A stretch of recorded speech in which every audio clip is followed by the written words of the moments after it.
This time on Kawaii-Fi Radio, it's the return of Terry and Brendan. There's a lot of pretty boys. There's a lot of... You mean like this podcast? Oh,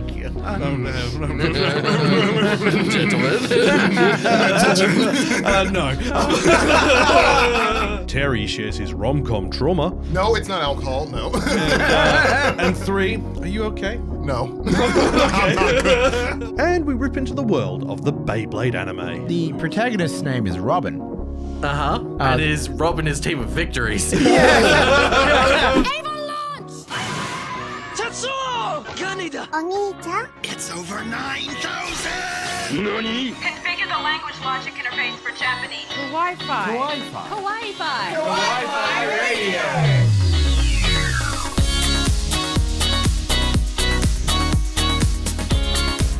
Konnichiwa, and welcome. You tuned into Kawaii-Fi Radio, the podcast we dive into the world of anime, manga, and Japanese otaku culture. I'm Kyle. With me is Aaron, Brendan, and Terry. Well, hello, boys. What's good, boys? Howdy, howdy, howdy. It's a boys show again. Boy show. I'm sorry, this is going to be really lame and sucks to be you. This is going to be us laughing at each other. I'm sorry for the quality of the episode that comes out afterwards. Yeah, but in all seriousness, we're going to be talking about something dear to our chart. No, I'm kidding. Well, dear to Brendan's heart. This episode, we're talking Beyblades, and that means he brought in some experts, as all I know is funny disco. Brrrr. So, That's all you knew until this morning. yes, and now I know that funny disco, brrrr, and the floor falls out, and I go, brrrr, and then it flies off the table. Now, if you are new to the podcast, welcome. Hello to all our regular listeners as well. Hope you've been keeping well. We're on YouTube, if you're watching there, or us already there, words, hello. And if you enjoy what we're doing and like to support us, there is Patreon for additional content as well. All the details for all those links are in the episode description. But let's get stuck in, because we're starting the show off with what we've been watching. I have no idea how old I am or where I came from. Daddy! Ohio! Hang time! I gotta go! I have to know! Hooray! I did the thing! Oni-chan, nani wo miru? What we're watching. Aaron's heard this so many times that he hears it in his sleep. The opening of this Would he segment. be able to rant off, go off on it, just by script if you were to play the tune? Pretty much. Oh my god. Yeah. I still remember you having all of us lined up for recording that bit. Yeah. And yours was amazing. Yeah, that's what we kept doing. Everyone else was like going for the genuine thing, and I was like, nah, we gotta do comedy. Yeah, Fist of the North Star style. Aaron going for the laugh? No way. Committing to the bit? So, we've all been watching quite a bit over the past fortnight, me and Aaron in particular, obviously, and the boys have got a bigger back catalogue to go through to tell us about. However, we are going to start with Aaron, because you've been watching something that we did not expect to be as dark and messed up as it is. To be Hero X. Yes, as in to be the hero who is known as Hero X. That's their name, I guess. Yeah, that's Hero X's name. Yeah, we thought it was going to be like, what did I say? Like Tiger and Bunny? Tiger and Bunny, yeah. It is not. It is not, which is why I got into it. I was like, oh yeah, I like Tiger and Bunny. Let's give this hero show a shot. Oh no. Oh, did somebody die? Somebody died. Somebody did die. I know. In the first episode. In like the first 5 minutes. Yeah. Oh man. It's dark. Yeah. Like- It's. Oh, man. So the concept of this world Aaron's having a crisis. Aaron's having a crisis. Perfect anime pitch. Let's go. So basically, in this world, superheroes exist, and the way that powers work is it's based on people's trust in you. And so if somebody trusts you are who you say you are, then you are that person. Mm-hmm. If someone trusts in your ability to save them, you have the ability to save them. Mm-hmm. The more people trust you, the more it builds. So, like, having one person's trust is like a little bit of trust. Having the trust of the entire world. Yeah. All Might. Yes. So, for example, there's Hero X, who's your very generic hero, just good at punching. Like... Batman. Yeah. Without the gadgets. Oh, no, he can fly as well, so... Wow. So Sky High, but with jujitsu. Yeah. Jiu-Jitsu high. Hang on. Why does that sound like something else? Anyway. So, basically, this guy, he's an office worker. His boss just goes at him, fires him, sends him out, and he's like, man, I've got nothing to live for. Standing at the top of a building, considering it, and then Hero X walks by and does what he was thinking about. Oh my god. And he's sitting there going, did he do that? Did I just... People are going to think I did it! Next thing you know, Hero X's PR team rocks up. Where is he? They're looking at this guy, and he's like, and they look down there, and they look at him, and he's like, I didn't do it! And they look real close at him. His facial features match Hero X perfectly. No. They give him a makeover. He becomes Hero X. Hence the name, To Be Hero X. That's messed up. 10 out of 10. I didn't watch this. Yeah, It's on my to watch that's list. the first 5-10 minutes of the show. Wow. That's dark. And I'm guessing there's a serious undercurrent of bad behavior in the heroes to an extent. Not necessarily bad behavior Not in the obviously heroes. to the boys extent. No. It's very watered down, but it Yeah. is still hey, heroes aren't what you think they are. Yeah. A couple of heroes get married for image, and then it's very... You guys have seen Tiger and Bunny, right? Yeah. So this isn't spoilers, but it kind of is spoilers. Spoilers if you haven't watched Tiger and Bunny. The whole thing's staged. Yep. So they call villains to go perform things to keep these heroes and to record it all and get the views and Oh, yeah. help build trust. So it is very the boys. I was gonna say, that is just like the boys. Except, not as Not as dark and they're violent not and violent. Yeah. and they psychotic don't drop and- the C-bomb. Also, it's not as good as the boys. Exactly. Bring on the next season.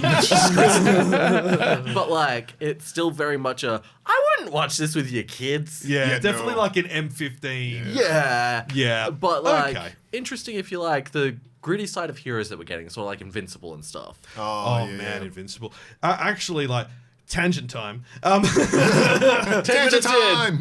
So Image have started their own interconnected multiverse of heroes. There's about 5 heroes in it. Battle Beast. No. What? No. I thought he already... I don't know what Battle Beast is. This is Radiant. So there's Radiant Black, because he's in a black suit. There's also Radiant Red and Yellow and Pink. Oh, yeah, you were telling me about this It's one. really good. And then there's another one which started, so Radiant Black started the series. I think you sent this to us in the chat. if I'm Yeah. not mistaken. Yes. Artwork's phenomenal. And then it's just built a small multiverse of 5-6 characters. One of them is she only got a 3-chapter miniseries, and she's hands down one of the best. And it's guys, that was 4 years ago. Give me more. So I really hate it when they do that with stories. Yeah. But here's this amazing character. You'll never see them again. Yeah. You mean Secret Level and Mega Man? Yeah. Oh, you need to see it. Yeah. But yeah. Anyway, if you're looking for something outside of Marvel and DC's wheelhouse for an interconnected universe, it's called what did they call it? It's it's not like the Megaverse or something like that. It's Yeah, support comic artists outside of Marvel and DC. Go with Image. Go with Dark Horse. They got some good stuff. They're still big names. Don't get me wrong. Yeah. But they've got some good stuff. Massive Verse. Image's Massive Verse is what it's called. That's a cool name. Yeah. And there's Rogue Sun, who's the other long-running comic. Inferno Girl Red, who had 3 chapters. Dead Lucky, which is Undead Unluck. No, but that'd be amazing. The opposite of that. I think it's actually based off the idea of the Mexican Day of the Dead stuff. Okay. So it's a limited run, 12 chapters for that. But every year they have a crossover Superbook which comes out, and yeah, it's good. So yeah, it's a lot of fun. I've been reading that recently, so that's just kind of from the whole hero idea sent me down a whole new rabbit hole. Oh, dude, heroes are such a fun concept. Yeah. I'm so glad we've taken the 2D image of them just being pillars of justice to This is what they're like behind closed doors. Yeah, yeah. But now everything's got to be dark and gritty again. So it's like, oh. Well, James Gunn is trying to bring DCU back to the whole Yeah. light-hearted side. Creatures Commando? His new Superman is No, supposed to DCU, be, not the yeah. animated. DC, Oh. yeah. His new Superman's supposed to be like super lighthearted compared to the Snyderverse. I mean, the Snyderverse was. Are they bringing in Lobo with Jason Momoa? Lobo is going to be in the new DC. Because I saw photos of him as Yeah. Jason Momoa, and I was Yeah. like, ooh. I think that's actually like art that someone's made. Like they've superimposed a thing onto it. No, No. He did announce. He literally announced it's going to happen. And there were scene But he's shots. perfect for Lobo. They never cast him right. Yeah. Like, come on. I watched the Minecraft movie. They never cast him right. Exactly. Anyway, back onto the anime topics. Terry, you've been watching something horrible. I have. Now, the question is, which one do you want? Do you want that one or the other one that I haven't told you?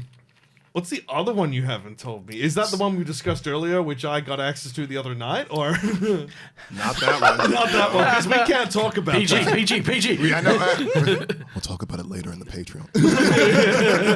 Anyway, no. My little sister can't be that cute. Yeah, that is the one that I've been watching by myself. But there's one that I watched while I was in Japan because my lovely wife wanted to watch it because she's never seen it, and I went, "Why would you want to watch this while we're in Japan?" Oh, no. It was Grave of Fireflies. Oh, no. And I had to literally, I asked her 2 different times, "You sure you wanna?" Wifey, why? I'm like, "Why?" She's like, "I want to feel pain." And I'm like, I was literally about to ask you, did she just want to feel more pain? I Like, think so. So we're literally in the hotel, and I'm like, okay, cool. You're like, So it's cherry blossom season. It's beautiful outside. I need to feel pain. literally, and I literally had to like get a bit of a palate cleanser. I had to watch something really cute to like counteract it because I was Yeah. like, all right, pain is happening. Yep. But that was one of the ones we watched. Again, Grave of Firefly, still a really good, beautiful Studio Ghibli. Still can't believe the Studio Oh, Ghibli. yeah. Yeah, beautiful movie. But man, it is sad, dude. Yeah. I still can't believe that was released as a double feature with Totoro because I didn't think Totoro would be successful. Oh my, why would you do that? Yeah, right? they actually? Yeah, dead series, back to back. So double basically, feature. what they did in the cinemas is they hired a tiny little man to crawl through your ear, get right behind your eye, and start punching your tear ducts. That's what it felt like. Someone told me that, like, if I was in a bad mood, that movie would cheer me up. I watched it. No! Why would they tell you that? Do you Obviously, still know this person? I don't. Good. Because if not, we were going to stop the podcast right now, go around their house and stomp them. It just cuts to video footage of us like rocking up with baseball bats. Come outside. We just want to talk about We just want to talk. We just want to talk. Okay, but yes, so you had to do a palate cleanser after Grave of the Fireflies. Yeah, so clearly the palate cleanser was my little sister can't be this cute. Was she? I mean, she's definitely a tsundere, which, seeing as you're a fan of Oscar, is right up your alley. Yeah. So, quite literally, the premise is exactly what. The title says. Yeah, literally. I can't go into much more detail than that. But aside from that, it literally is talking about this protagonist, which is Kyosuke, and his younger sister Kirino. And what you don't know is that she's just a massive otaku, like just massive. Like she's really into little sister eroges. Like, that's the whole. That is literally the premise. That is, and I can't make this up. That is literally the premise. Okay. Question 1. Okay. Are they blood related? Yes. Yes. Question 2, does it? In what way? Because if we're going by, are we going by the game or the anime? Anime. Okay, so in the anime, no, but it teeters very, heavily. Yep, cool. No, it's not alcohol. No. And 3, are you okay? No. I'm not good. Like, okay, look. The way again, it has 2 seasons. So the first season starts out quite literally like a slapstick. Yeah. It's like you know what you're getting into, you know what to expect. It's not even going to hold you in. It's like we're just thrusting you straight into it. Yeah.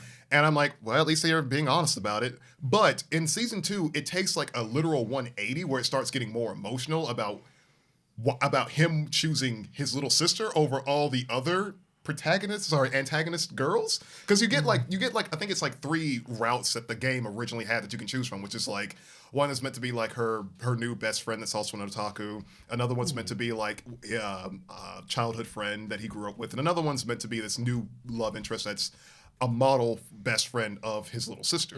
So it's like there's technically 4 routes if you don't want to count the dark one, the dark route. We don't go down that dark route. 3 out of 4 of us have sisters. Little sisters. Exactly. Now then, You all have sisters? Yes. yes. You're the only one without sisters.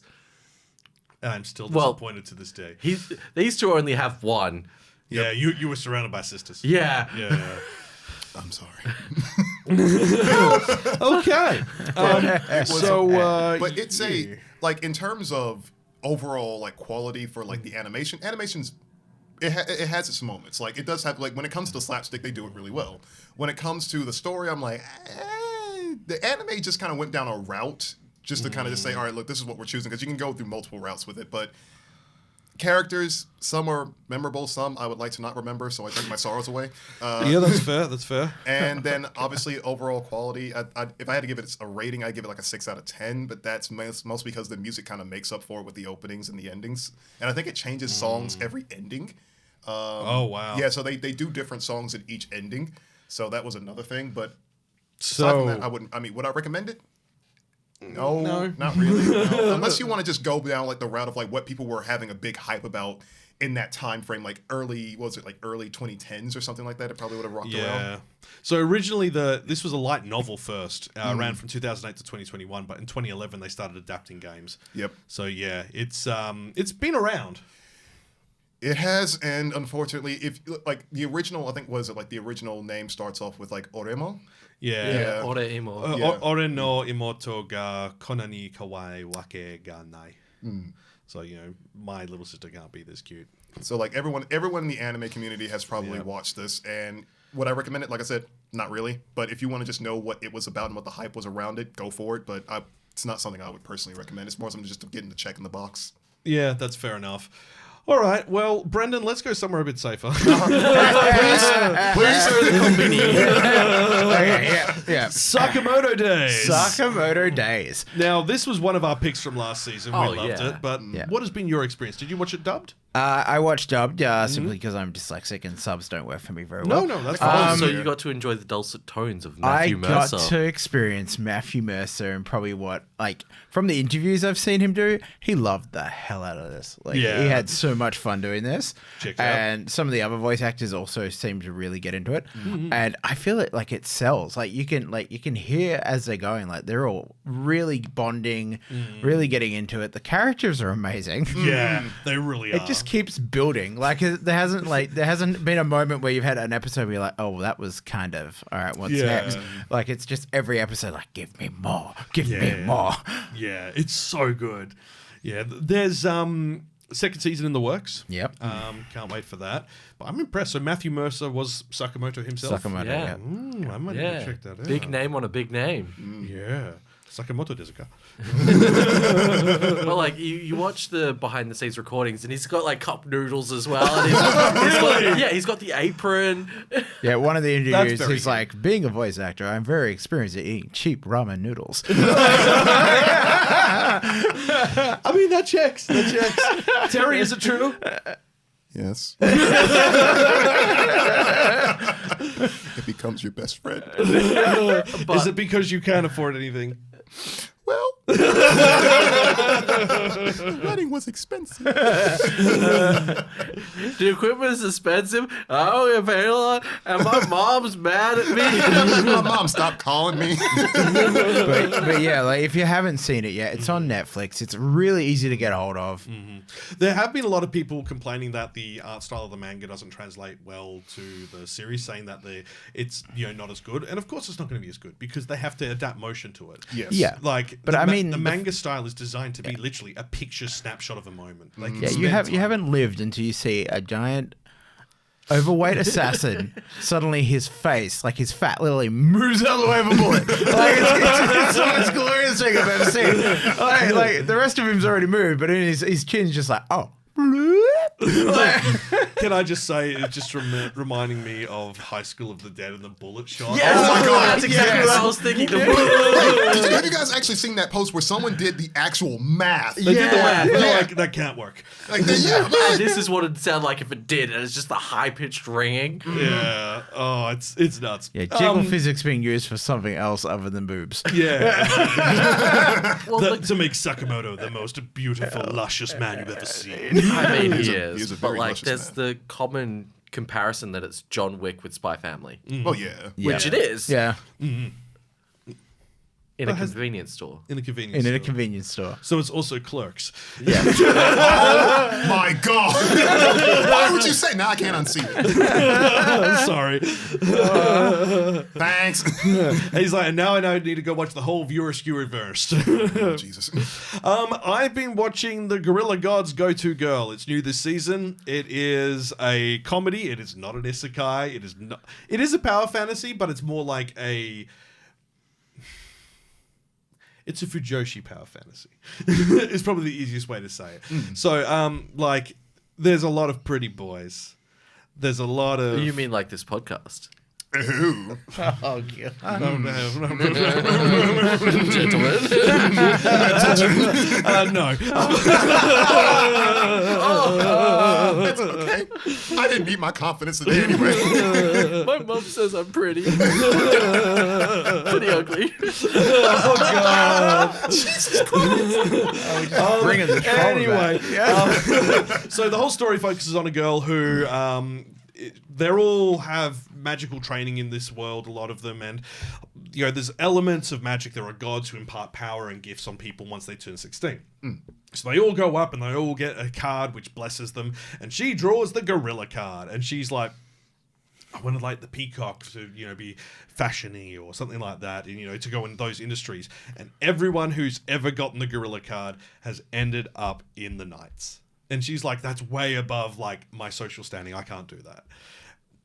Of course, the Knights figure out that she's got the gorilla card and send a request to the school for her to come and do the, you know, the enrollment and do the test. And she's like, so I'm going to fail the test.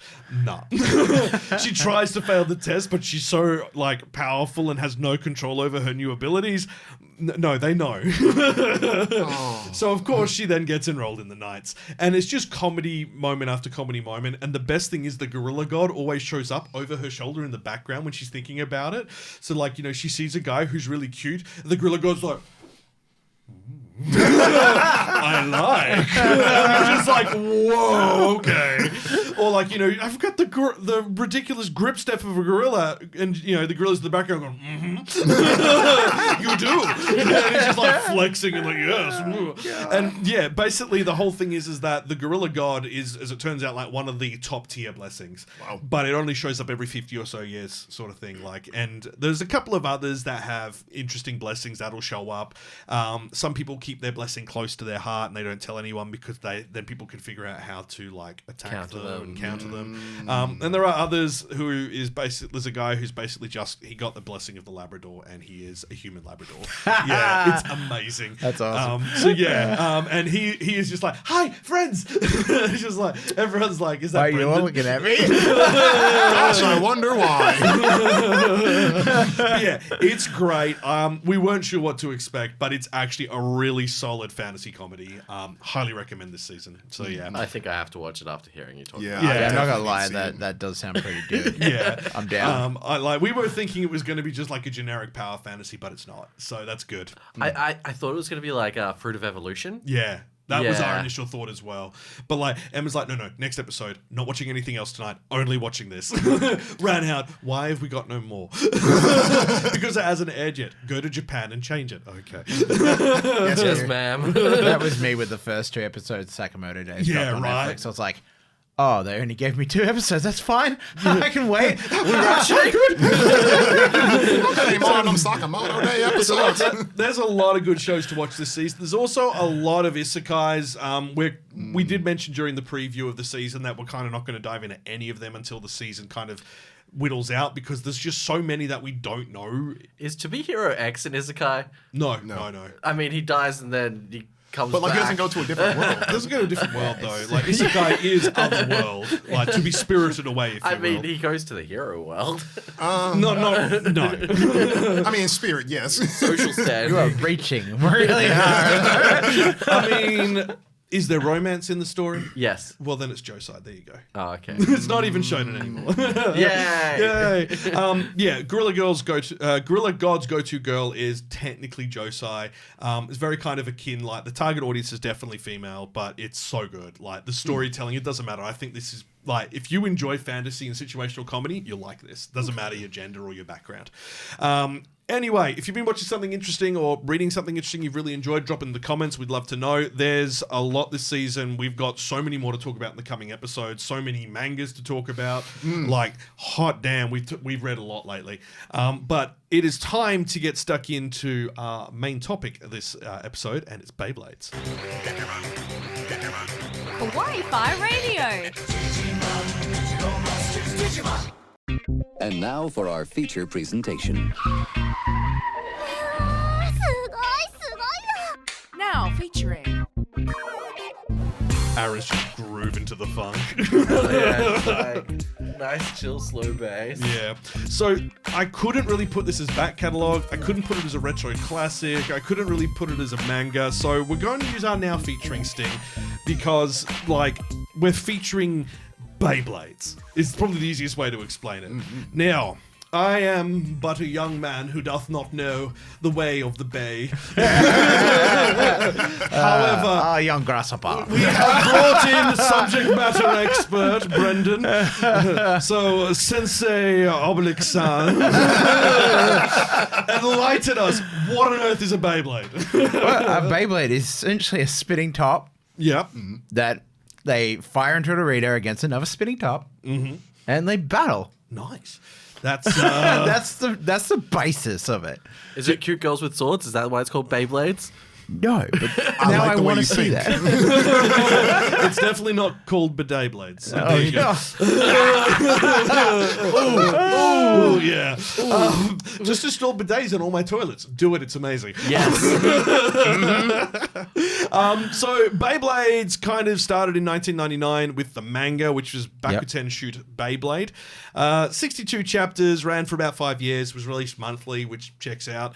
I went deep down the rabbit hole for this because I'm like, okay, I don't know anything about the Beyblade anime or the manga. I can get the basics there and everyone else can fill in, but I'm going to tell you the history of the spinning top. Yay! So Beyblade's toys and their name were inspired by the Beigoma, a traditional Japanese spinning top, about 3 centimeters wide, decorated with kanji on top. Believe the toy actually came from China, which goes back even further on this, in the Kamakura period. That's 1192. 1,000 years ago, almost. Yeah, they used to be like made out of lead, right? Well, originally The they were made Beigoma. out of wood. Yeah. Yeah. Then they were then- very common in Yeah. the 17th century in Edo, and then it was originally made by filling spiral seashells with sand so that they were weighted at the bottom. Oh, Yeah, wow. and they were very specific on this: 60-centimeter long cord. And let it rip. So same sort of thing.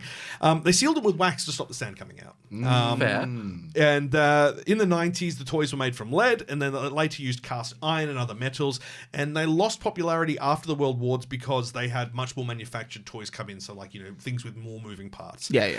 However, as of at least 2001, there was still a single traditional manufacturer of Beigoma in Japan.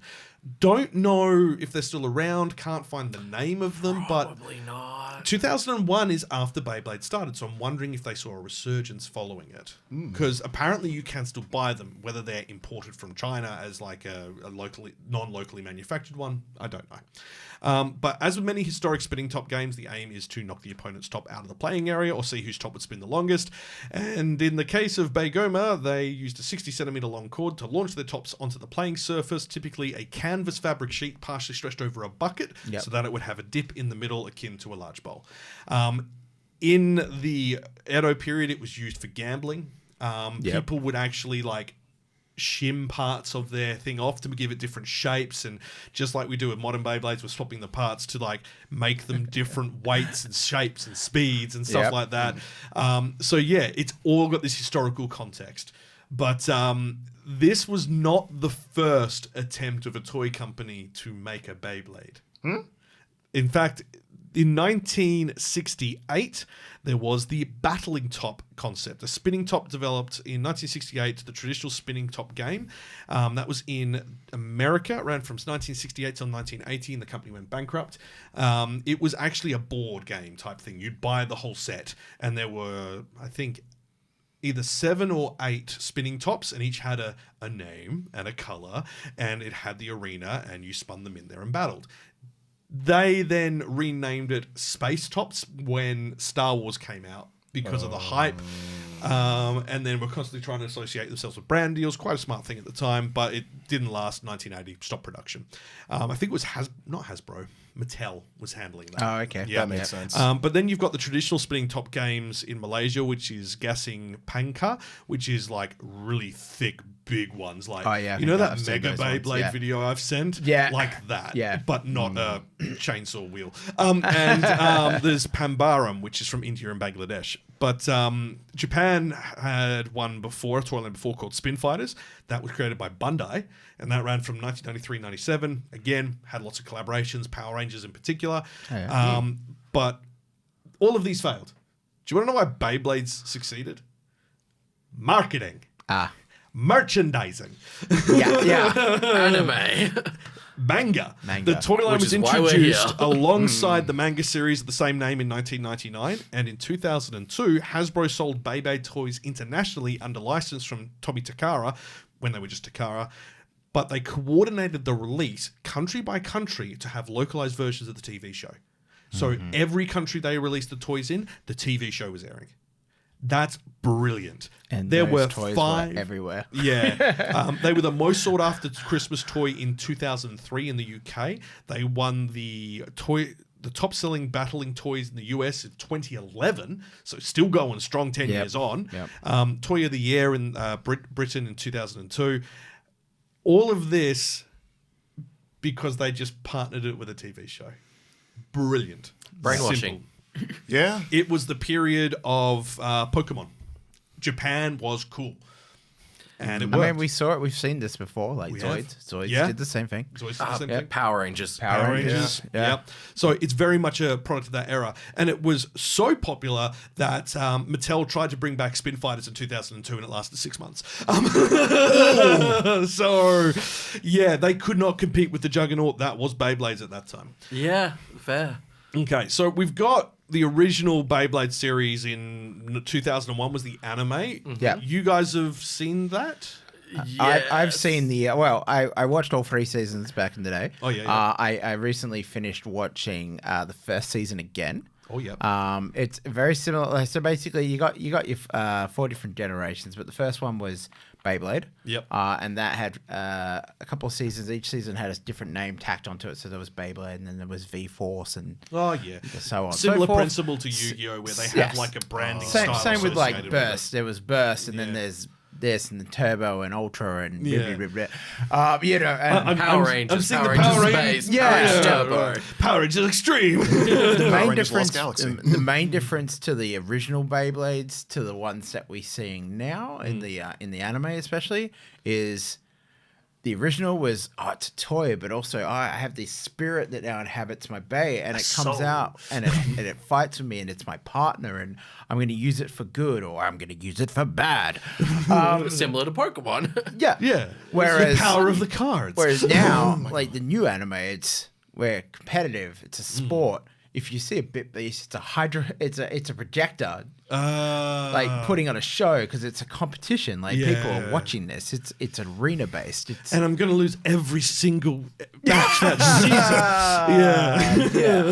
season. We'll get to that. So the first anime was produced by Madhouse, which is great, based on the manga directly. Ran for 51 episodes, and as you said, split into those like multiple different sort of seasonal runs. Yeah, with slightly different goals and whatnot. Yeah, but recently there was it Beyblade X, which is the most recent one, and obviously that's brought out a whole new generation of the Beyblades themselves, a new design and format. But the anime's awful, allegedly. because both Aaron and Brendan have watched it, and both of them groaned when I asked them earlier. Terry's sitting here going, I didn't watch it because I avoided it. I avoided that one. So when you watch an anime, typically you're rooting for the protagonist, Yeah, right? naturally. The protagonist is the main character, the one that you sort of want to focus on, the one that you're like, yeah, he can do anything when he puts his mind to it. You want them to achieve something. You don't want to watch a soccer team play every Yeah, so game and the lose. protagonist's name is Robin. And is Robin his team of victories? Just slightly. I love how that sounded like we planned that. We did Jesus. Damn. So he's not very good. That's an understatement. Maybe. Saying not very good would mean that he has the potential to win a match. He's a rookie who wanted to become a champion and get on a premier team. He is somehow on a premier team, yet he still hasn't really gotten much better. He doesn't know how to let it rip. He doesn't. He's trying. Like you can see him genuinely trying so hard. Like he's showing experience. Like he's like, oh, I know how this character uses their blade. I know how they do this. I know how I should counteract it. But even when he's like playing the part and he's narrating in his head, like, oh yes, this is how I win. He does not win. Oh, that's. Do you reckon they're going to hit us with a Magikarp Gyarados on this? Maybe. So like if it gets a second season, then he goes like ballistic after. I reckon it'll be like the very But last here's match, like season apparently finale. this was like purposely. Like they were like, yes, we don't want him to win. We want him to learn experiences elsewhere. But he can still win or come close. That's apparently this is all what they wanted, because I mean Beyblades do have Burst has 8, 9 seasons. Yeah, it's a lot. Fusion had quite a few. Beyblade had at least 3. Yeah. So there's a lot, and in that all the protagonists basically either constantly win or win most of the time. So I think they just decided, hey, let's go a different route and make it a team thing.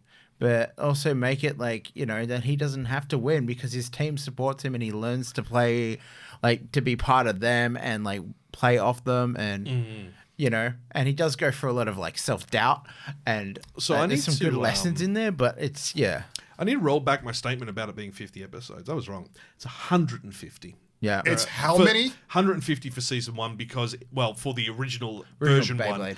Yeah. Because they actually had 50 episodes of season 1, 50 episodes of version 2, 50 episodes of version 3, and then all of that is considered one timeline. Yeah, that's all. That's all. The original Bay Breakers. So Tyson, Yes. Kai, Ray, Yeah. Max, my boy, and Dizzy? and Kenny. Well, Dizzy was the Dizzy. big beast. Oh, yeah, right. Kenny is the Dizzy! yeah. It's Kenny because he's spinning around. Kenny was the engineer of the team. Oh, yeah. Didn't actually have a Beyblade because his Beyblade Bit Beast got sucked into his laptop one day. So now His laptop is a he powerful now has a talking Beyblade. laptop that helps him analyze the other Beyblades. If he were to spin that laptop, would that be legal in a tournament? Well, I mean, near the end of the first season, if you were working for the bad guys, probably. What is it? Screw the rules. I have money. That's essentially like the last two fights, the last main fight was literally this man is attacking the Beyblader. Oh no, that's allowed now. What? Yeah. But sir, he's in the arena with a chainsaw. Oh, I said keep I'll the permit it. camera rolling. literally. Is he on our side? Yes. On, then it's allowed. Yeah. So as I said, this is big. When you consider the amount, we know this with a lot of normal anime shows, even if they've got merchandising. You take Gundam, for instance, you take Zoids, for instance, they aren't guaranteed a second or third season once they've had their run. It's rare for a toy-centric franchise to have consistency like we've seen with Pokemon. Pokemon is a rarity and Beyblade is the other. And it's surprising because not a lot of people realize it. It's the same with Digimon as well. Digimon, not to the same extent. It hasn't been ongoing and, did the Digidestined actually succeed? Yes, I'm looking at you, Ash Ketchum. How many seasons until you won, buddy? But he stole the souls of all of his fellow competitors while he was doing so, and that's why he's still 10. Yeah. Look, Robin and Ash could probably hang out. Yeah, right. But I get what you mean with X, with them we're building his character and all that. And it's yeah, but you don't want to see someone constantly lose, and people won't continue to watch it, which will prevent you from potentially getting a second season. Like, he Give does him have some a good win. moments, but Yeah. it's just like, oh, get the kid a win, man. But isn't Like- for like most shonen anime, it's like usually the protagonist is meant to have X amount of wins, like maybe not all the time, Yeah. but like there's meant to have a good chunk of the wins, especially for like a younger audience. They don't have Yeah. to like win the national competition. They don't even necessarily have to win the state one, but they have to beat a rival. They have to beat someone. Yeah. Even if it's their fan Yeah. who doesn't know how to Beyblade. Yeah. Yeah, like in the original Beyblade, That's embarrassing. Like first season's 50 episodes, and like in that season there was almost mini arcs. So it starts off, we get introduced to Tyson. Tyson's sort of getting into the world of Beyblades. He's classic. Oh my god, I slept in. He's one of those guys. Oh yeah. All right. Running down the street with a Running piece down of the toast street, in his toast mouth. in his mouth. Yeah. I still had time to stop and get breakfast, even though I'm running late. I gotta go fight this dude because we're having a Beyblade tournament. He's waiting for me at the top of the rooftop. Oh my god, I gotta get there. I show up. He's crying. What the hell? There's this big bad dude. Apparently, he's beaten everyone else. Tyson's like, I'll challenge you. And he's like, Bet your Beyblade. yeah. And that's basically, and that's where he meets the chief, aka Kenny. Kenny teaches him, or like basically convinces him, hey, we need to find a way to defeat him first because he's just too powerful. And he does all these little tricks. So basically realizes that the reason this guy wins is because his Beyblade's heavier and lower than everyone else's to So the we can point get under to flick him up. you need to hit it as hard and as fast as possible to make it lift, but it won't. So he's like, what if I extend my my launcher? What if I and Kenny's like, yeah, that worked, but you're still not fast enough. So then he's like, what if I create a fancy launch style and basically starts running up and down his dojo because his granddad has a dojo because he's a kendo trainer. Yep. Yeah, he does like the reverse flip over. Yeah, and he basically like, runs and flips and flicks and almost like he's casting a fishing rod at the same time. Wow. Cool. Yeah, but that and then like the whole gimmick is like his is now one of the fastest Beyblades. So then when he enters the tournament, everyone's like, "Wow, it's so fast!" But you never, ever, ever again see him do that. You never see him do the run. You never the see him flip or- like use a extended rod. It always seems standard. Yet his Beyblade's still performing at that speed. Mind you, now he has unlocked Dragoon, which is his Bit Beast. Because by doing the flips. By doing the flips, Yeah. the Bit Beast came out of the family's sword. Okay. So he stole the cursed sword. Yeah. So his The family soul had an from it. heirloom. The heirloom's sword, Dragoon, awoke, came out and sort of like into He's like, this Tyson. looks cool. Yeah, came out, and then Tyson's sort of like, oh, what's this? It's Dragoon. It's here now. What? It was there, now it's here. All that time, the dragon's just sitting there like the dragon in Mulan, like, you need to do flip, be faster. Be better, boy.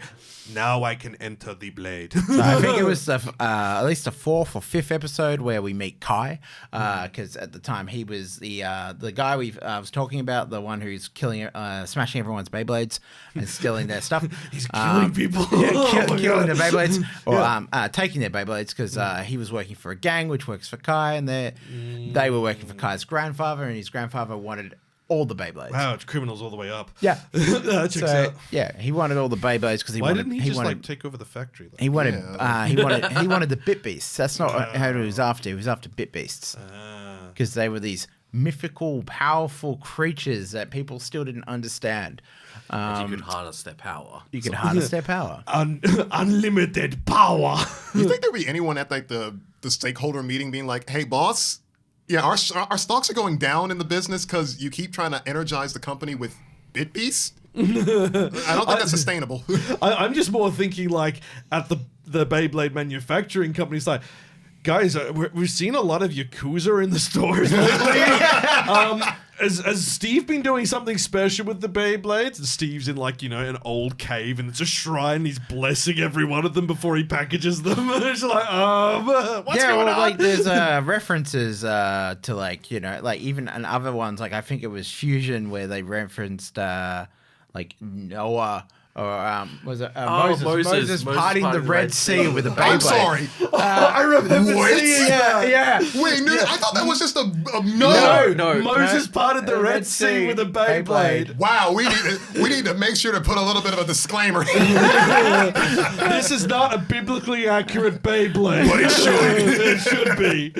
What was the name of his bit beast? Jesus. Yeah, like, Actually, so no, the it was Bey- burning Yahweh. bush.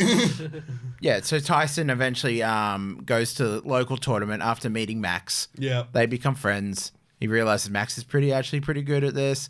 Max, during that tournament, unlocks his Beat Beast, Drasil, Turtle Power. Of course. Da-da-da-da-da-da-da. Bad boy right here. Oh, he's got them here. And then they meet Ray in the tournament as well. Ray is from China, but Not to be confused with the Australian ray gun. yeah. We don't talk about that. We don't talk about her. She was a disgrace. She's fun. Yeah. Well, funny you should say disgrace, because in the eyes of Ray's people, Ray was a disgrace because he left their little Beyblade village and went off to see the world. I love the fact that China has a Beyblade village. This is sort of like Ranma and a Half, where they've got like, this is the Amazonian village of the best fighter women ever. No one must ever go here. It's like, but we'll export. Beyblade X, the person who sponsors their team, has a sushi store that's absolutely terrible. But he looks like Grandpa Super Mario. Oh, really? He really does, actually, now you mention it. Oh, and that's another thing, right? Yeah. So Robin, our little protagonist who can't win it. In Beyblade X, yep. Yeah. Right near the end, they have this freaking most random episode where they're like, we need to come up with a new sushi recipe. So we're going to fight Beyblades and make sushi, and we're going to film it and stream it so our fans can see what we're doing. Yeah, because, there are sponsorship and all that. It turns out Robin's really good at making sushi. So what you're saying is he should quit Beyblades and become a sushi chef? 100%. Like they're literally like, you're a sushi making god. You made this sushi in 2 parts. Like, that was all it took, and it's amazing. And he's like, I'm not going to inherit the sushi place. I don't want it. But why, boy? I want to play Beyblades. That's why. I'm going to be a Beyblading champion. You can't stop me, Grandpa. No, but the belt can. Bit dark there. I thought you meant the belt on the sushi trade, but Actually, well, it probably has a little more elasticity to it. I mean, what? Oh, no. Okay. So Beyblades have I think we do need to obviously cover the important part of this, because there are rules. In the anime, there are not. I mean, when has the anime just ever like had rules? Yu-Gi-Oh, there's did he just play 3 beats? Yes, that's against the rules. Don't care. It's interesting. There were no rules in the anime, Yeah. especially if you were the one sponsoring the competition. Yeah, I feel like you they just could do didn't whatever you care want. anymore. They just kind of just gave up. Yeah. It's like if Makita Drills sponsored the Beyblade competition and entered with a Beyblade that had a drill inside it to keep it spinning. They'd be like, "You're the sponsor. It's okay." Yeah, it's like the Bay Breakers are the only ones that use normal launches, except for side characters. Yeah. But all these fancy teams they go up with, they've got a guy who literally kicks a football that launches a Beyblade. Like the bad guys, the Demolition Boys, they use guns that fire Beyblades. Now then, what is said aerodynamics of the Beyblade inside this gun? He did the maths. He's going to do the maths. American Beyblades. I can taste the numbers. It's insane. But yeah, there are actual rules for the game, and they are. A Beyblade typically consists of multiple parts. Now, was that the same from the first generation? So the original Beyblades didn't have the ability to burst. Okay. They were pretty much locked in. Just one part, but obviously multi-parts, but they don't came explode. separate. You put them together. They didn't often come apart, but they were designed so you could sort of modify them if you wanted to.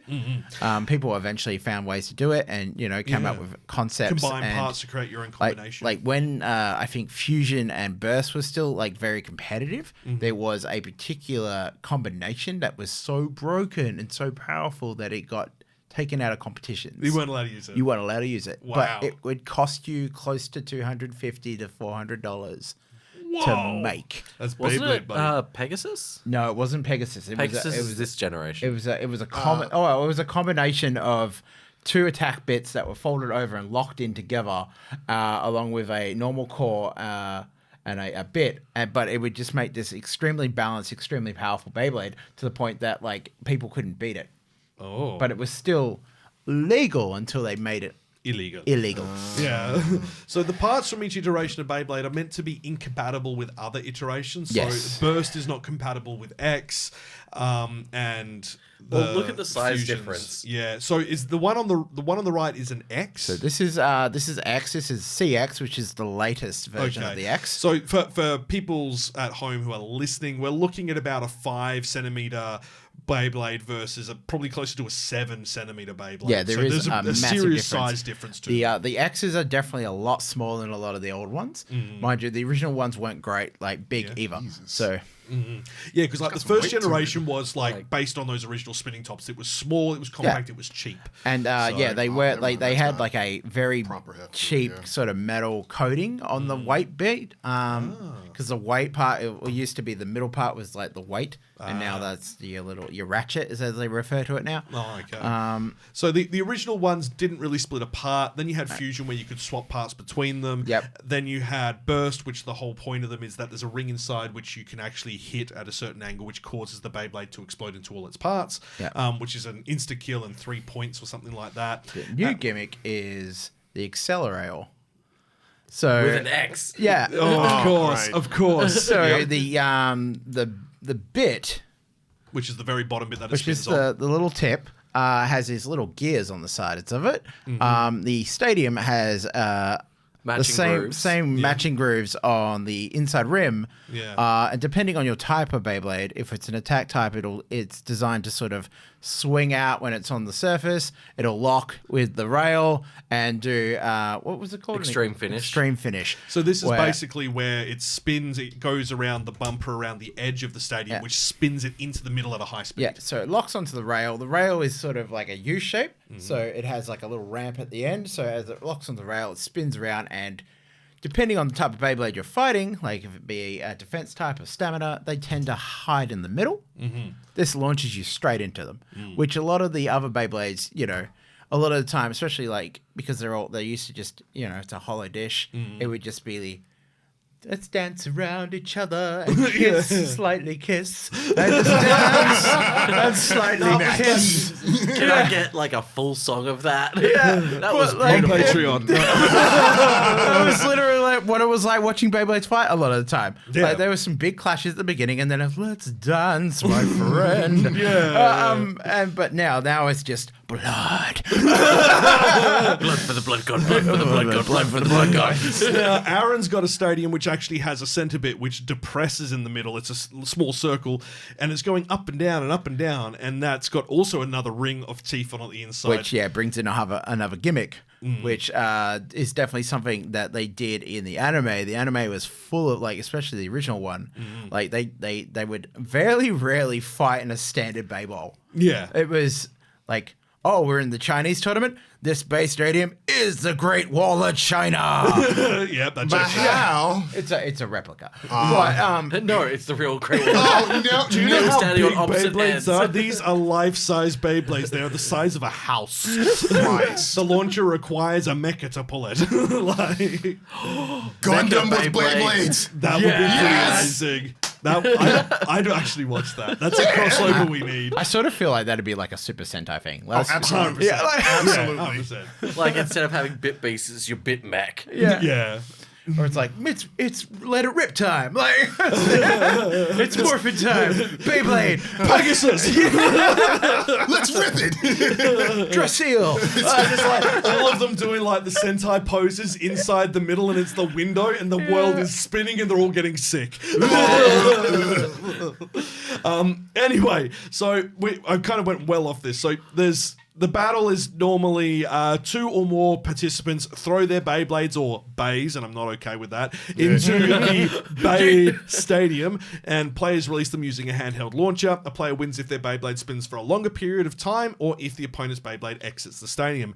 Ever since Burst and Beyblade X generation, players have been able to also win if their opponent's Beyblade splits apart, known as bursting. They all have different points, and you can have a look at that if you are interested on Beyblade's website. But they've got like a whole system of points and, what's worth what. And, if you outlast them in the stadium, you get 1 point. And, it's a 1 point, There's 2 if you knock them out, 3 if you burst, I think. Free for extreme finishes and bursts. Oh, okay. So the extreme finish, because the arena has like a couple little like spots, but the one right basically in the opposite side of where the ramp is, where you come off the extreme finish. So basically big pit. If you hit them right, you should knock them in there, and that's an extreme finish. If you get them in there, then it's instant 3 points sort of thing. Yeah, you need I think it's 4 points in order to win the round. I thought it was 5. Oh, it might be 5. But so obviously it'll go for as many spins as needed until you hit that. The extreme finish, like if you can pull one of them off, it almost guarantees you a win most of the time. Yeah. Unless someone extreme finishes you the next round. Yeah, or you extreme finish yourself. That's a Patreon story. Anyway, so on the Patreon, you can... We're really shilling today. No. Do you remember Brendan's extreme finish story? Yes, I do. Oh my god. We might not. We might not bring that one up. Kawaii-Fi Radio. Tonight on Anime Communique. Great story, compelling and rich. Nothing brings ratings up like a little controversy. Well, as always, there is plenty going on in the world of anime news the past fortnight, and as always, we do start with the drama up front. Tariff time. Good Smile online shop US has halted all shipments and pre-orders to the US due to the tariffs. In addition, so they've said basically it's going to temporarily pause all new pre-orders and delay the shipments to the United States due to the rapid and ongoing shifts in international trade policy resulting in uncertainty around US tariffs. That's pretty much the go for the entire world at the moment, and I think it will be for at least another month. In addition, the main Good Smile company online store stated on April 23rd that as some of its products are manufactured in China, additional charges may also be applied at the time of delivery if US Customs determines the item was made in China. So you can see the problem here, because China makes everything, guys. So this would apply to orders shipped to the United States, Puerto Rico, Guam, Northern Mariana Islands, the US Virginia Islands, American Samoa. Good Smile company online stated that while until now goods valued at under $800 were exempt from custom duties, the US is now reviewing the policy, which could result in products under it no longer being exempt if they are deemed to have been made in China. So it might be like you might have bought something, a figurine, which was $70 and that would mean it's like $200 I have mates that are hardcore toy collectors, and they're crying because they've cancelled so many of their pre-orders because it's just like, no, I can't afford it anymore. So there's a lot of problems going on here. Not to get political, but bleep! Legitimately? What are you doing, man? Staying on the political, never let Oreimo.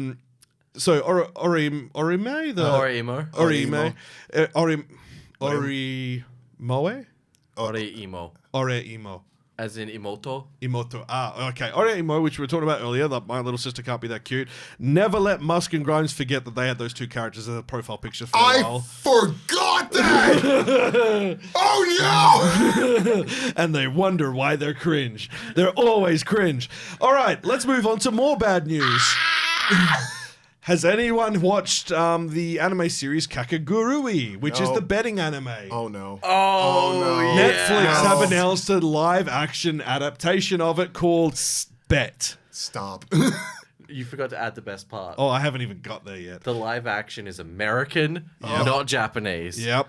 It's at a private school where gambling determines social status. A mysterious new student with a tragic past is shaking things up and betting on revenge. And one of the characters, who, for diversity's sake, has been cast by an African-American man in the original series, his character is made as an indentured slave. I don't want to live on this planet anymore. Netflix have not been considering the implications of what they are doing ever. So, yep, Terry, exactly, my man. Like, yeah. There is a lot to unpack here, but let's just throw the whole friggin' suitcase out. I know, right? Holy cow. So, like, don't get me wrong. We are all about diversity. We want people to see themselves. But for the love of all things, consider what the character's background is before you decide casting people in certain roles. Why do I feel like we just got set back 400 years ago? I know, right? So Netflix is obviously copping a lot of flack online for this. They have never addressed it so far, at least at the time of this episode. What can they say? Other than whoops. I feel like that might make it worse. I know, right? So it says it's based in part, so I'm wondering if they've just removed that plot element altogether. If they haven't, I can see literally pitchforks and flames in California in a month's time. Just go ahead. What do you mean in months' time? That was already happening, right? Flames in California? Yeah. The exploding trees we sent them? Yeah. Oh, yeah. That was like one of that guy had charisma at the wazoo when he made that deal. Oof. So, Kakegurui, it's launching on May 15th. Again, we don't know why this has been given a live-action adaptation. It doesn't add anything to it from what we can tell. It doesn't seem to do anything to advance the story. It's just literally, hey, let's just do this as a live-action for lols. Oh, wait. Pause. Wait a minute. Wasn't Kakegurui the anime that was actually funded by Netflix for its animation? They streamed both series in 2017 and 2019, but they were not the sole, to my knowledge, not the sole financial support for it. Okay. They helped support it by being an exclusive location for it. So they bought the exclusive rights, but it was already being developed. Okay. I see where you're going with this. Yeah, because I was going to be like, there hasn't been an update to the last ending for the season. 2 seasons, yeah. Yeah, so I was like, but you're going down the live action route instead of producing another show. Yeah. Well, not just that, but if they funded it, that means they should know what it's about. Yeah. You'd think so. Or at least have somebody that's in the background going, hey, just letting you know, that's not a good idea to do that. Don't do that. Yeah. Just hey guys, I worked on this. Maybe not the black guy. So it's actually interesting because the manga has several spin-off mangas and live actions. The Kakegurui twin spin-off manga has had a live action series debuted on Amazon Prime in 2021, but I believe that was a Japanese produced one. And they had obviously the anime series as well. But yeah, look, either way, Netflix copping flack as they should. Because holy cow, that is the biggest faux pas I've seen in a long time. Yeah. Someone made a whoopsie. It was. How did they get to that point? How did they not catch that? I mean, have you seen Wouldn't that have been in the script? Right. Yes.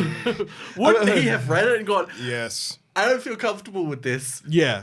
And then they probably just changed it and because they didn't catch it that early. If they had to change the name of Boba Fett's ship... Yeah. Oh yeah, that's right. Yeah.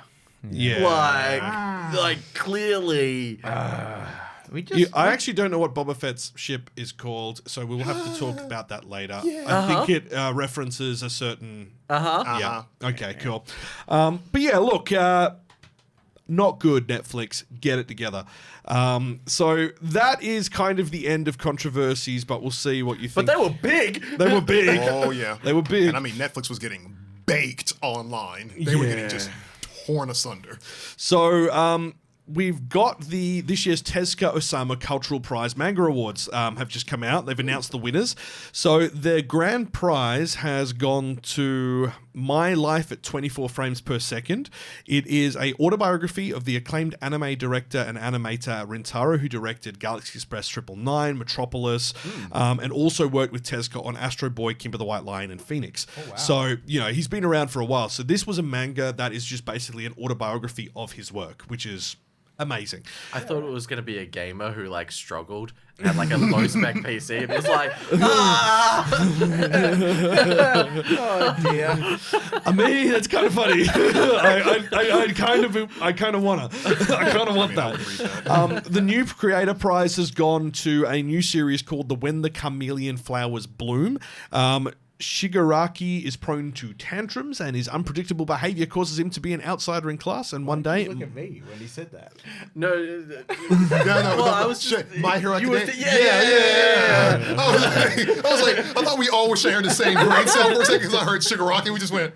Shigaraki's like not too well mentally. Yeah, don't touch anything. It gets better. It's even more in line. One day, model student Shimizu peeks at Shigaraki's clay art piece during arts and crafts and is immediately captivated by it. Is it a hand? The event leads to him becoming obsessed with Shigaraki's creations. So it is obviously an arts and crafts one, but it is not connected to the My Hero Academia universe.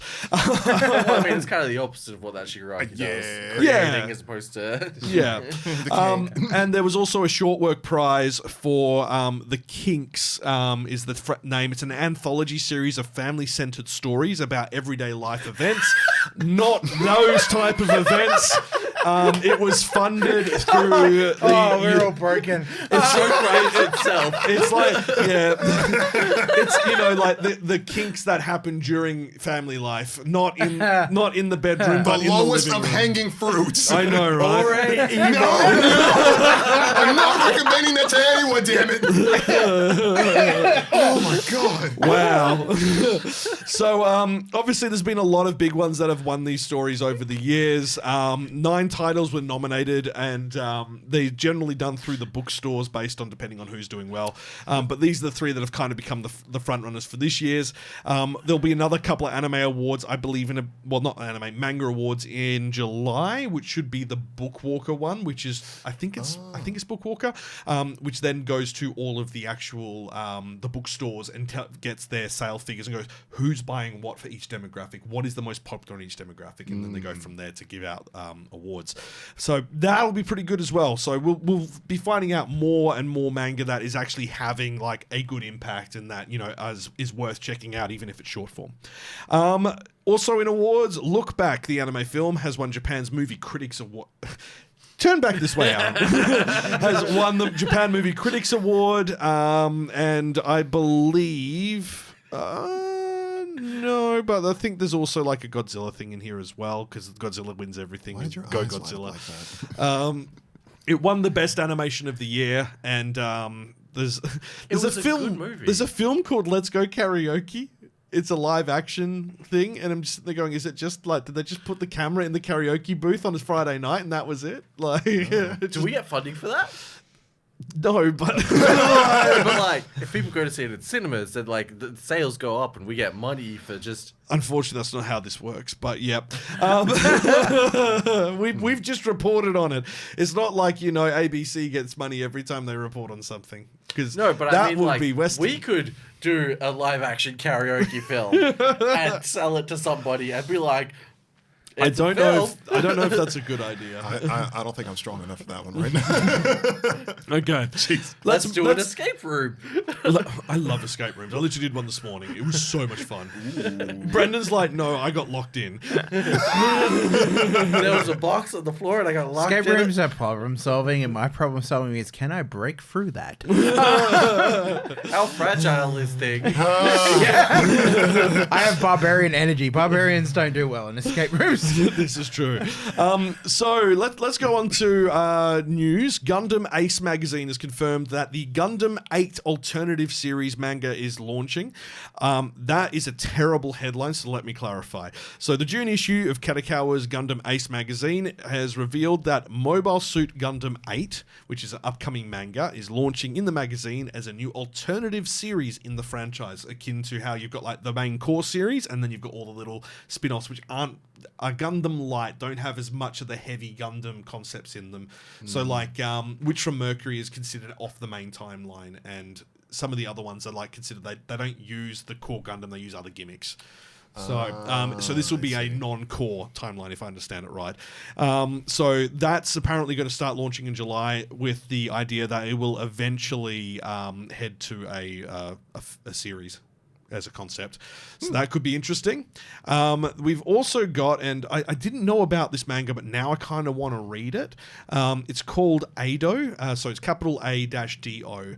The manga's gone on 1-month hiatus and return with the final of the series. This is dark. Following a wave of immigration, Japan has become a volatile mix of people and cultures rocked by protests of xenophobic extremists unhappy with the new status quo.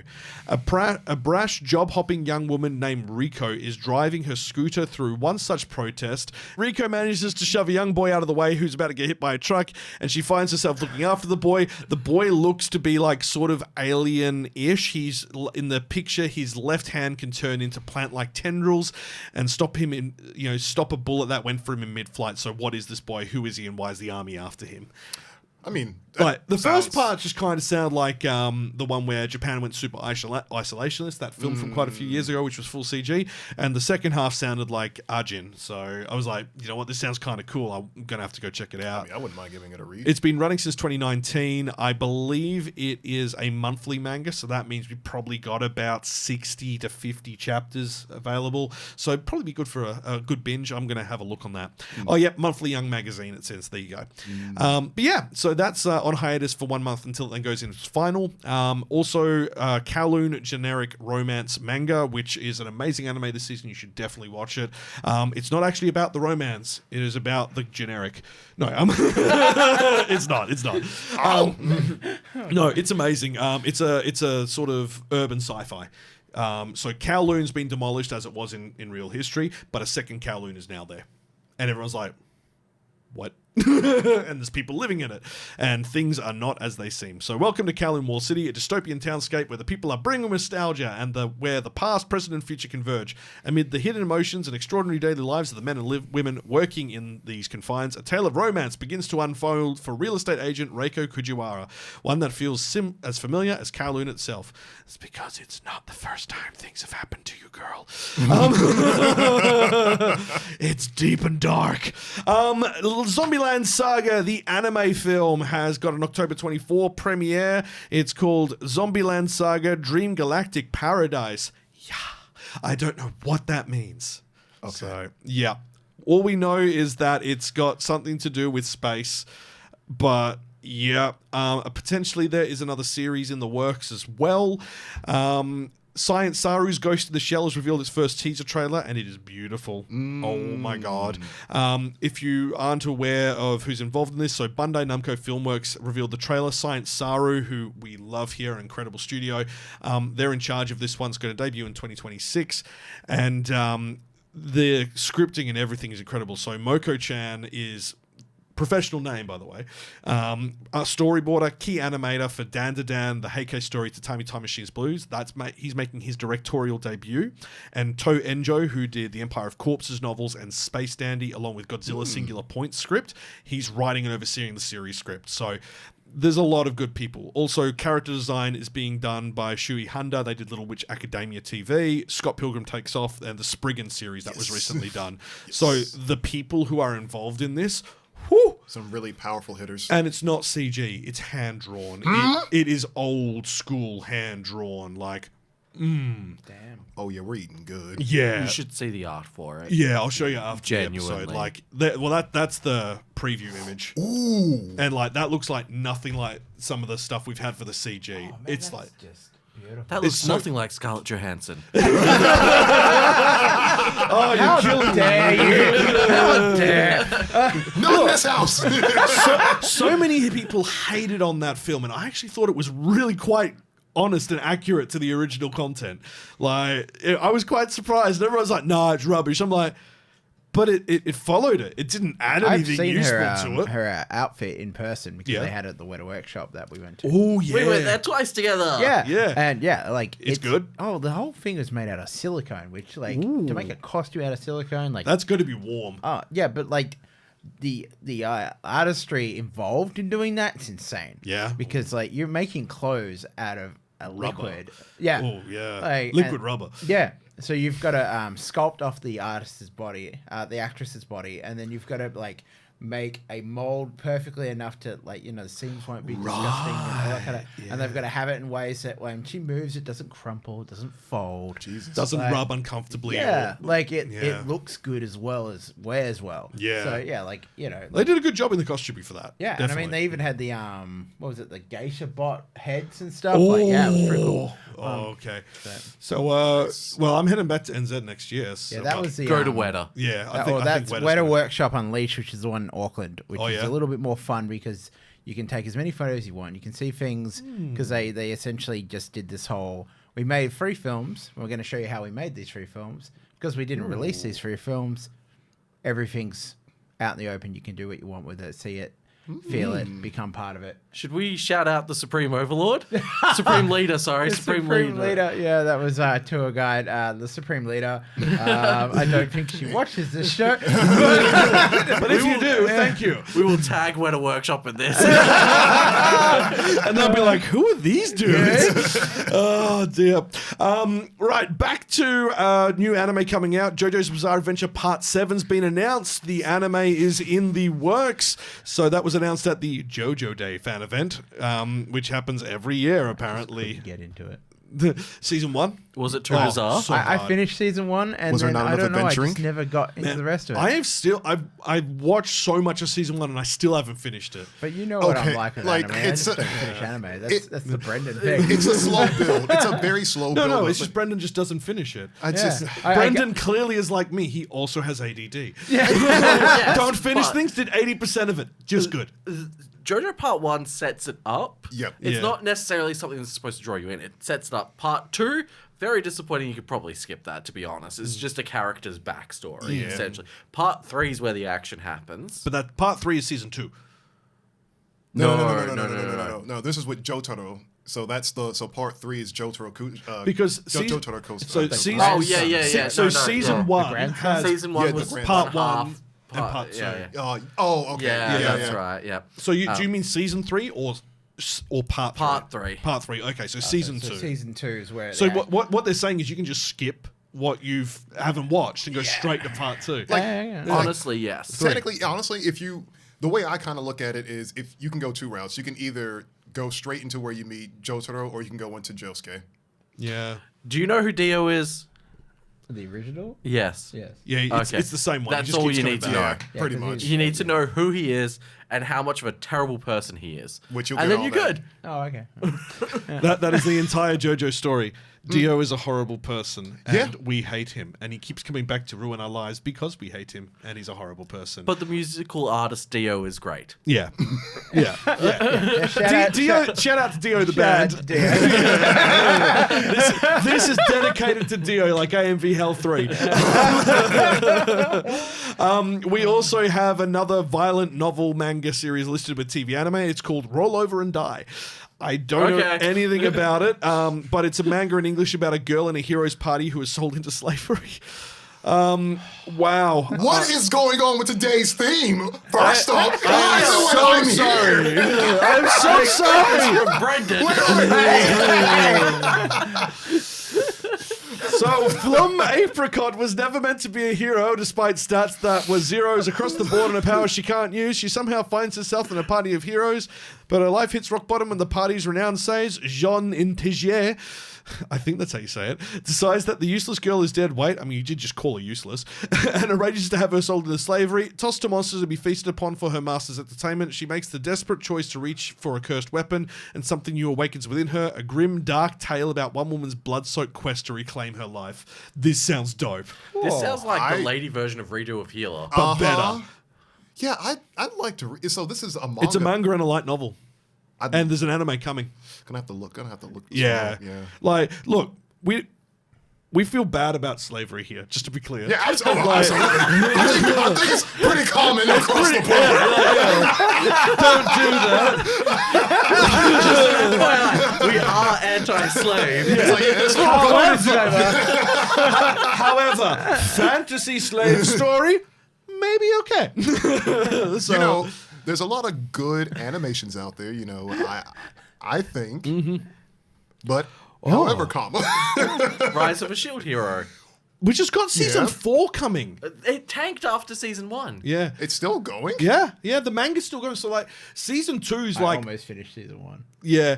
Well, yeah. Season 2, I read the manga when it was coming out, and I kind of dropped off after a while. But season 2's kind of a bit, And then season 3, it improves again, but I don't know about season 4. So, because, there's a whole, like... Bit of a roller coaster, a bit of ups and downs. Yeah. Like, I don't know. And I just think, like, everyone kind of, like, obsessed over it because of that one. Raftalia. Yeah. Well, no, I was going to say like the gimmick of, the false accusation. Oh. And then everyone went berserk on the internet about it. It was top conversations that were happening on Those few Twitter and episodes really. They were hard. they were hard. They were hard to get through. They were. Yeah. But yeah, this looks cool because it's about revenge. And we love a good revenge. we do story. love a good revenge Honestly, story. yes. Yeah. Tokyo Revengers. Yeah. Do you want to start that war right now? Do you want to get into that conversation? Because I got a lot to talk about. Cool, moving right along. Mechanical Marie Anime has revealed its cast. It's debuting in fall anime season, so that is last quarter of the year. This is all about a mechanical maid. Cute. Yep. I like I'm trying that to we've find steered away from everything bad Yeah. now. We're just like, yay. It's even better because it's being produced by Pony Canyon, and I love saying that name. So Pony Is Canyon. it a Pink Pony Canyon? Pink Pony Canyon. The director directed the recent, the 1989 Ranma and a half, the recent Fire Hunter and Bakuten, which was the one about the manga kids. Oh, yeah. It's being animated at Zero G, who are a relatively new studio, but they have done support on other projects. That's going to be hard to animate. Yeah. In Zero G. Zero G, yeah. Like in a wind tunnel, up and down. Like, No, you gotta aim the lower. music is being produced by Yasuhara Takanashi from Fairy Tail, who did the music for that, and Johannes Nilsson from Gushing Over Magical Girls, our White Day episode this year. You're over 18, check it out. Yeah. So, finally complete. Meet Marie, the mechanical maid. Once a genius martial artist, Marie... is a human girl who now hides her identity and works undercover as a mechanical maid in the mansion of Arthur, the heir to a powerful conglomerate who despises humans. Her true identity is discovered is its instant execution. So she's a real human pretending to be a mechanical maid. Interesting. Taking advantage of her naturally expressionless face, Marie flawlessly fulfills her duties as a mechanical maid while secretly protecting Arthur from the assassins constantly targeting his life. But things get complicated when the smitten Arthur, who dotes on Marie, comes dangerously close to discovering her secret. Every day is a nerve-wracking mix of thrills and close calls. A maid pretending to be a machine and a misanthropic hare. A heartwarming rom-com filled with laughter and tears. Life begins. I don't know. Look, I wasn't expecting this to be a romance when they started talking about, assassins. I was like, ooh, action. And they're like, no, it's Doki Doki love. It's sort of lost me in the end there. Yeah, right. You had me in the first half, not gonna lie. Most important news of the week, Reborn as a Vending Machine Season 2 is coming in July. Oh, wait, whoa. Kawaii-Fi Radio.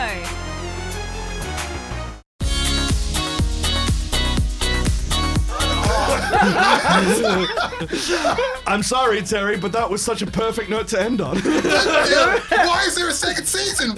Who funded the first one? I'm not gonna lie. I'm not gonna lie to you. It is actually really funny. Okay, I didn't even know. I'll give it a watch. I didn't even know there was a thing. Yeah, me neither. Look, this is not top tier. This is trash, but it is not Rent-A-Girlfriend trash. Okay, It's hilarious trash. It's hilarious trash. You're like, are you for real? Like, you would never watch it a second time, but watching it for what the heck factor. Mm-hmm. Yeah. Is it on the same level of like Inferno Cop? No, but for context, he gives the Mentos and Coke and they use it to fight a dragon. I'll watch it. So, there you go. Are we watching this together? Oh, yeah, absolutely. MacGyver's. Even better.